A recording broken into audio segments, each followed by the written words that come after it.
I'll try to introduce myself, make it very short. Currently in Munich at the Max Planck Institute for Social Law and Social Policy, which had been previously the Institute for Foreign and International Social Law.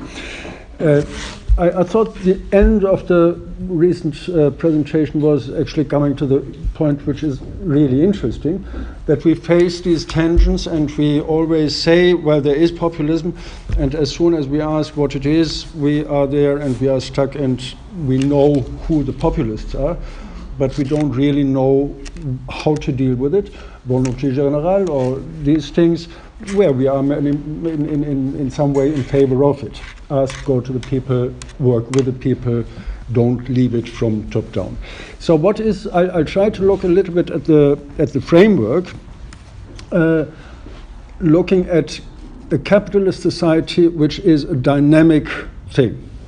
It is not a static capitalism once forever put into place, and possibly within different stages, but it is per se a dynamic constellation, and it is, in my view, it's very important to link it to the process of modernization. Bisected modernization, where we have on the one hand the demystification, rationalization, and at the same time we have with this, counterproductive to its own claims, actually a huge tension between socialization on the one hand and privatization, individualization on the other hand. And I think this is something which at least capitalism is not able to answer. Going a step further, capitalism doesn't even ask for it. It does whatever it wants. We saw it in actual terms. I just saw a poster up there. If it would have been the banks, it would have been saved, referring to the climate. So whatever we do, we leave the climate to individuals. We ask the state to save the banks. I'm wondering as well if, and to which extent, we are dealing actually with a kind of secular question, because this socialization process takes always place in some form of space. There are borders. We are dealing with a question, with the challenge of defining borders, and then to define what are we doing with these borders. Because if we go to history, we have spaces, we have communities, and within we have exactly this common spirit, the popular, and then we had been coming to the border, and then there was a tension. I think linking it, coming back to the question of capitalism, this question is in economic terms, and this is what I want to focus on, the tension between use value and exchange value. And this is typical for capitalism in a specific form, that we are dealing with this change of use value actually being put to the back and exchange value being the dominant point. Even use value or even exchange value is getting use value.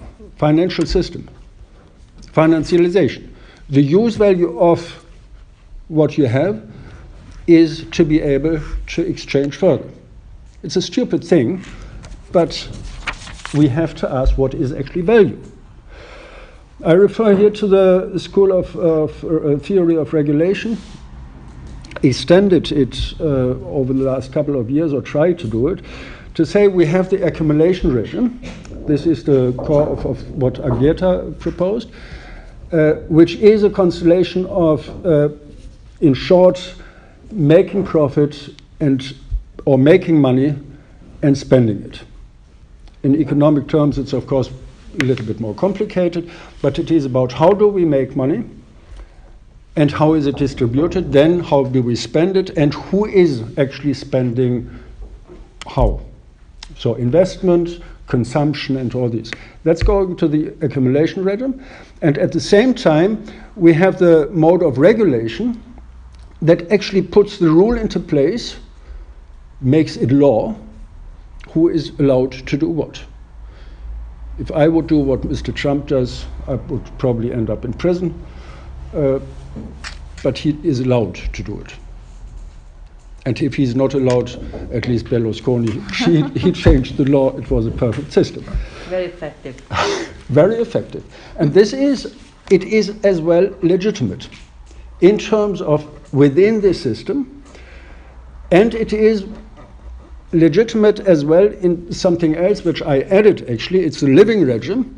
This is the framework in which we can, taking this accumulation regime, taking this economic pattern, in which we are allowed to live. We have to work. That's the typical thing of the work fair at some stage. This is the rule.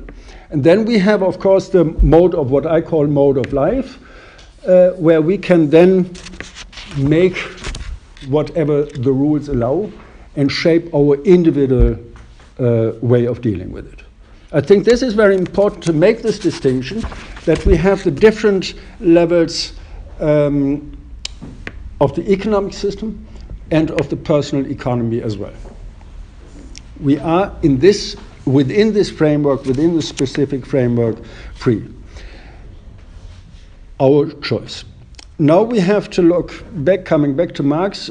He has in the Grundrisse the distinction of production understood as production, producing something, manufacturing, consumption as productive process, distribution and exchange. What is actually new today, and what makes the populist movement at some stage, or some stages I should say better, so interesting, so popular, that people go for it. And I think it is really important, in my understanding, it is a quite normal thing. We have, if we go back, you mentioned it as well, we have different phases of populist movements which have been very strong. Even if we go back to the end of Second World War, there have been different movements where we have had strong populist movements. So what we have today, I think two major things. It is an internal class struggle, where the ruling class actually is looking for reorganizing, redefining the realms of the different fractions of class, nationally and internationally, globally. This is the one thing. And then we have as well a redefinition of consumption within this process. We have different strands to it, but nature as part of the consumptive area is getting more important. It is not just there and we can consume it, but we are aware of nature, environment, you call it, which you use whichever term you want. It is something that is there as a resource, as in inverted commas productive force, or productive factor of production, if we want to use this term. The other thing is consumption itself, and the extreme is there, the so-called prosumer. We are all consuming and producing at the same time. The big data movement, we produce data used privately. And then I came up with a couple of catchwords really to try what is happening in the economy today that is a kind of seedbag or framework where an extreme populism, a right-wing populism, a nationalist populism can emerge from. It's defirmization. I come up with strange things, strange terms here. The firm, the enterprise, had been the core of the capitalist process before. Today, it's not the case anymore in the strict sense. Of course, we have the multinationals, and Foxconn in China, I'm coming just from there, is a major company. I don't know how many thousands of people are working in one place. But at the same time, the development is to dissolution of the borders of the firm and the workplace, the old organization. You have 45 years, 40 hours, and then you retire. This is not happening anymore, and this is not happening anymore in one place. Despatialization, in terms of space doesn't play the role it played at one stage. Globalization If you look at the transport cost, it doesn't matter anymore. There are other factors, and it's not only the cheap labor somewhere else. There are taxation things that you buy a Mercedes which had been produced here, once transported to Italy and coming back. Nothing had been done, and it's cheaper just by transport. Anyway, space has a new role in this entire setting. Declassification in terms of class. Of course, we have classes, and it's meaningful. But at the same time, we don't have the clear-cut borders as we have had them before. It's the old problem, the long problem as well for a long time. For trade unions, they don't have this one group where they can say, okay, this is the blue-collar worker, and this is where we go. Deformation, I like this term, formation in French, the education, the training. But what we find today in terms of education and training is actually deformation in another way. It's the deformation of personalities. Just learn, have your skills, be narrow-oriented, and do your job. In this way as well, a major thing, including the alienation that is a consequence for many. Delegislation, there is a decreasing meaning of law. The law is not, in no country, wherever you go, does not have the clear meaning as it had before. We could criticize before the law, and this is what we did. Today, we don't have the clear borders, and we can say, I just read an article on 0-hour contracts. There is no law. So you cannot say, this is wrong. But you don't know, if you say this is wrong, they say, yes, but actually this doesn't apply. So you have a huge area where these things are not clear. De-identification, Big Brother is watching you. We have no identity anymore, at least not this clear identity. I got a nice quote here. Modern individuality is total conformity plus created diversity. So we can put on our phones the little text or whatsoever, but at the same time, it is this mass production. It is this mass identity. In terms of personality, in terms of politicization, the last elections, I had been here back in Germany. This is something you can really do only in German. In strict terms, Alternativlos, which is Aldi, the shop. There is no alternative to this Aldi. And then they came up with slogans like reduce bureaucracy and plant, I don't know what they wanted to plant, vegetable. So it makes sense in German language. You have a little play there. And this is the choice. You don't go to the elections. You go to elect your consumption. You go this way. I think this is very important when we talk about the ideology or whatever when it comes to populism. The one thing is we are all consumers. Mr. Trump and you and the person who has at least a bag from Aldi to carry what he or she doesn't have.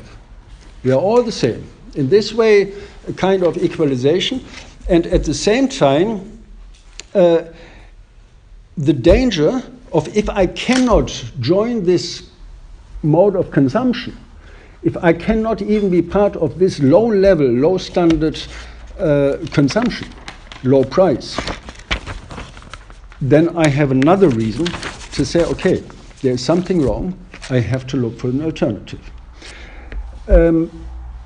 So these are some features I think we have to look at in terms of the economic process that takes place, that is providing kind of seedback and framework for populism to go up and go down again. In terms of different fractions of the capital looking for their share, their dominance, their hegemony, how can they move and get a place? In this way, a permanent dynamic of capitalist production, of this capitalist mode of production. And in this case, of course, especially today, with the change of the position of China in particular, of India, of Russia, I don't mean now the development immediately after the so-called fall of the wall, but this matters in terms of a new division of power in the global world, in the global area.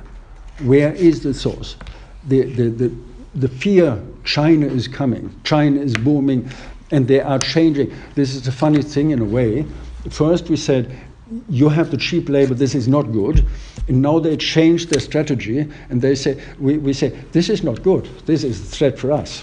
So this is typical for populism. You can do whatever you want, if you are able to link it to what you want, meaning to find your position. And then we have, of course, currently with the new technologies as well, I think a major thing going on in terms of concentration and centralization of capital. This is my current focus, digitization, which is of course a horrible thing if you are working for Fedora or whatsoever, and you don't have a job, or you are a pilot and working for Ryanair, but you are actually you are self-employed, you are entrepreneur. So these are funny things, and these are of course disasters. But at the same time, I think we are just at the very margin of what we are facing in the future. I don't know where it will develop, but I think typical is the recent thing that actually IKEA bought up TaskRabbit. And then we have this merger of the traditional capital with the new capital. Many of them make losses for a long time, and then they find their niche, or then they find their position in this global system to be real market player. Amazon, Uber is still not clear, and TaskRabbit is clear now. They are bought up by IKEA. So this is a new capital structure that is developing there, and I try to come here to the end in terms of coming back to the challenge that we face as well, to the challenge that we face when it comes to the left.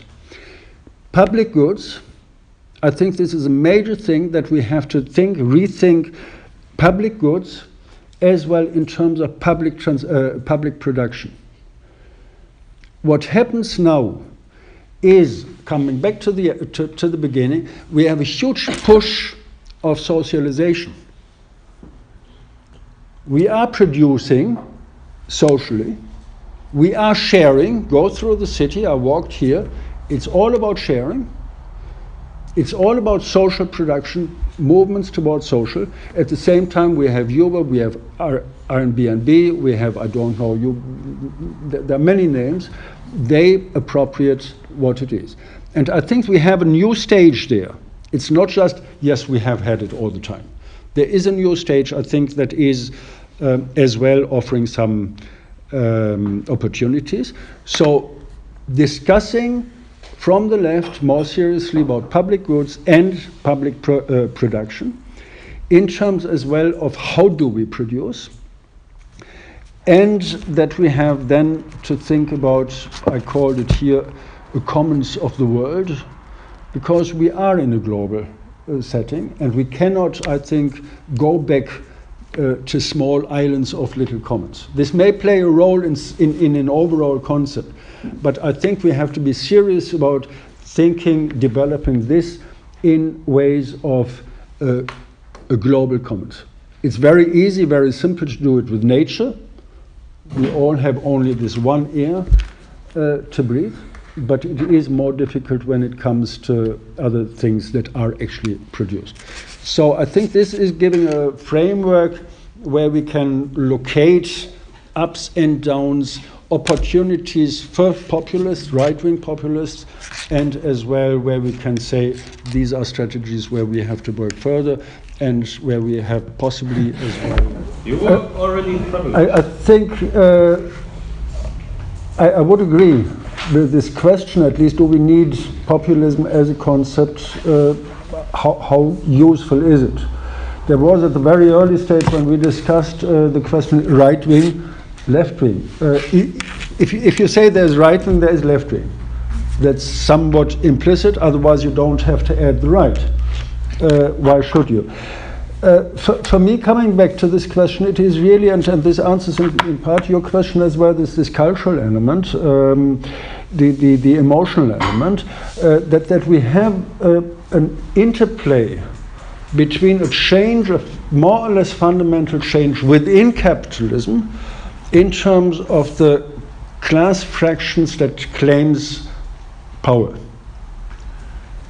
And is able to do so due to the change, to the objective change in terms of the accumulation regime, in terms of the capital structure.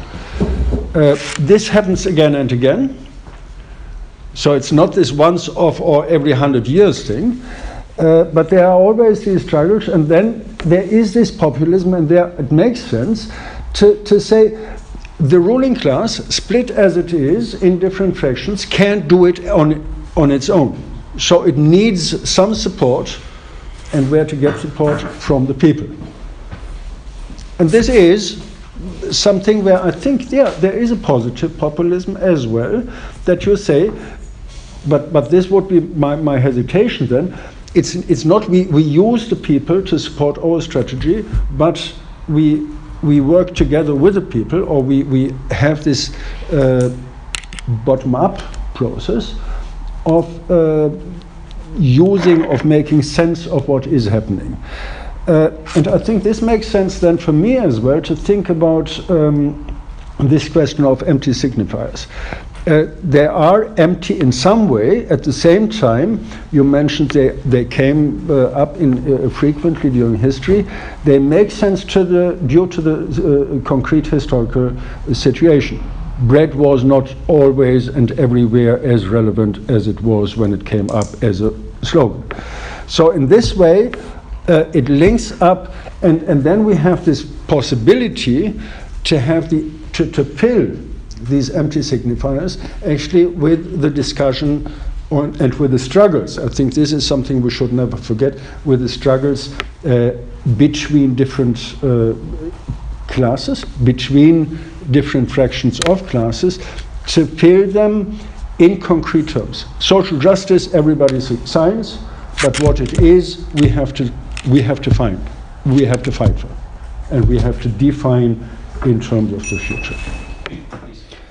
Well, it's in part referring to the first section of today, and then I took up another couple of things from the second part. The first was actually for Hannah, who is not here now. For Hannah, who is not here now, she mentioned popular, and she said, I would be in favor of being popular. Now, of course, in a way, yes. At the same time, I think there is a danger if we just say it's popular, if the people agree, if this is what they want, we just go for this. And it was as well in Jan's contribution, you talked about the establishment. I think there is an establishment, but I think we have to be clear about the different concepts and the different meaning exactly of what it is. So in this way, I wanted to ask you who exactly is this establishment? Can we define it? The other point I took up from Claude, the economic dimension is about distress. I think you used this term of distress. This is, of course, one important aspect, especially in this context of discussing populism. But I think that the economic dimension is much more. And this is not what happens as consequence, but what is actually happening in the economy that causes this distress. It's not being unemployed, but what causes that many people are kind of systematically excluded from the traditional employment. So I think there we have to be careful. And this was then as well this point of the populists are negative. They always concentrate on these negative issues. Isn't it, I'm wondering, possible and useful to say they are actually positive? This cleaning up means they have a clear understanding, or they pretend at least, having a clear understanding what clean is. This is something we don't have to discuss anymore, but we know foreigners, Jews, gay people, you name it, they are in the way. And that's, of course, then different from the different national contexts. But there is this underlying understanding of this is the positive image what we have. And this is as well, you can say, social exclusion means we have an understanding, we don't question what inclusion means. Gentrification, we have a clear understanding why this has to happen. So I would say there is at least this underlying positive thing which makes them attractive, because you don't exactly say this is what we want, but you say what is in the way, because everybody knows the rest. That's at least the idea, the underlying idea. You can argue probably with Laclau there, these empty signifiers, that this is the understanding of, yeah, we don't have to talk about this. And the AFD had been mentioned as a permanent problem. In other countries you have, I think, similar patterns. You mentioned it, young and beautiful. I think there is a kind of, we have to think about the meaning, a kind of generational change. I would not say it's technocrats. There is, of course, this technocratic element in it, but it is something, and I'm not a specialist in this area, I would say to some extent you can just put it under Americanization, where you have this pattern of an electoral system that systematically moves the entire campaigns into, on the one hand, very personalized performance, and then the rest is technology, its management and whatsoever. So you don't talk about politics anymore, but you talk about people, individuals, leaders, and leave the rest to technocrats. If we have to go to war. This is, we don't choose to go to war, we have to go. Otherwise, it's not a political choice. That's at least what they present. And I think this change of generation, including bringing certain topics on the agenda, sharing. Now I take it in a positive way of, yes, it's not for us. It's this kind of community, linking to community. Environment plays a role. Everybody wants to protect it, but then there are the technological, technocratic questions. If we do it, we can sell the CO2 emissions to whatsoever, we can trade. But the political decision, nobody will say, well, forget the environment. It's not of interest. So new topics. Trump says so. Trump says so. Well, I'm not sure if he explicitly says it. I think it's kind of. Climate change doesn't exist. But he said yeah. So. I mean, No, but in this way, and I think in this way we have to look at as well at content of these movements, what is actually happening there, in connection with new conditions for reproductions of capital, and as well, Helmut Kohl was it, who came up with this mental moral turn, the change of the mindsets, the geistig-moralische Wende. I think it was called, was it? Yeah. This was the idea, and this is, I think there is a second, if we say this was the first one, there is a second one happening now. Such term that we develop a new thinking as well in terms of a new acceptance of certain authorities, certain supposedly technological, technocratic, administrative issues. Just one example from my experience in the UK, though, administrative staff in universities have a huge increase in salaries, but not the actual lectures. What is the justification? A university is there for research and teaching. That was my impression. Now it's there for administrators to make business. And you find this, I think, in many other cases, and this is a turn, I think, where we have to be aware of. Thank you.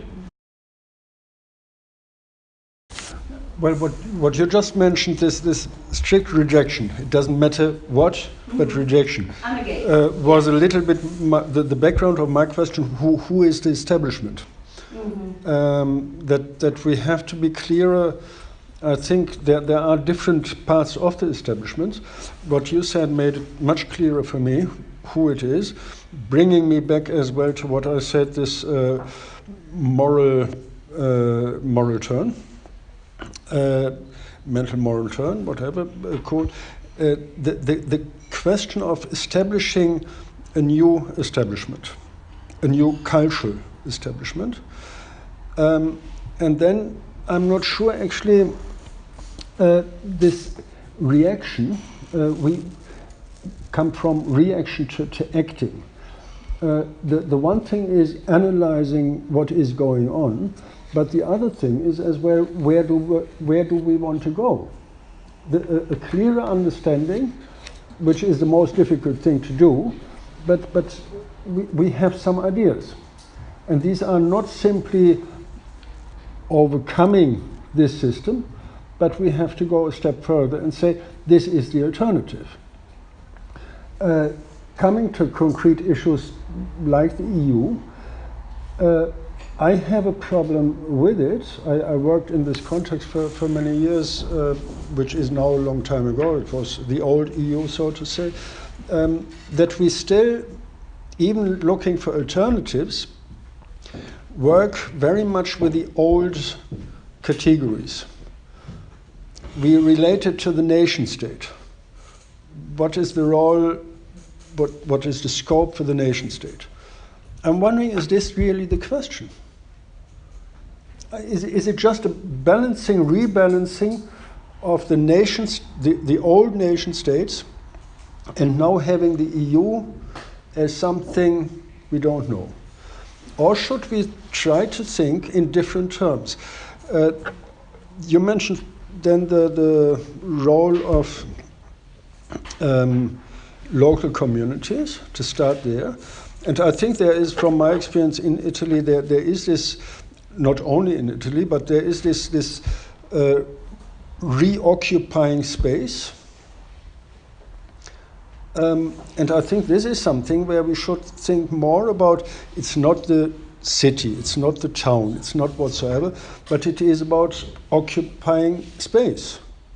This Occupy movement was as well not only a technical thing, but first and foremost it was occupying political spaces, occupying control. And then you have to look at, of course, about go into details about what does it mean technically. Because then you have this space, they say, well, you're not in my backyard, all this comes up. How to deal with this? But to think, or try to start thinking in different categories. I mentioned deformalization yesterday, the old enterprise firm as organizational structure breaks away in context with globalization. in context of the organization of work, all this. This is another old concept, actually, but still, I think it makes sense to think about cooperatives in a stricter way, in a more serious way, to say there are alternatives, there had been alternatives, they are going back, of course, to traditional movements, but they may, I don't know, they may have a new role to play. Commons, public goods, what I mentioned at the end yesterday, I think that we have to occupy or use the old concepts in a way and transfer them to the new situation, to the new possibilities. We have to think about global commons. Because in effect we have it, but now there are people like Bill Gates or whatsoever, Mr. Google, I don't know who is behind that, they are occupying public spaces. Facebook is a public space. And we don't have control over it. There are some technical rules, then there is privacy law and data protection and whatsoever, but I think this is not enough. We have to go further there. In a positive thing, what can we do with it?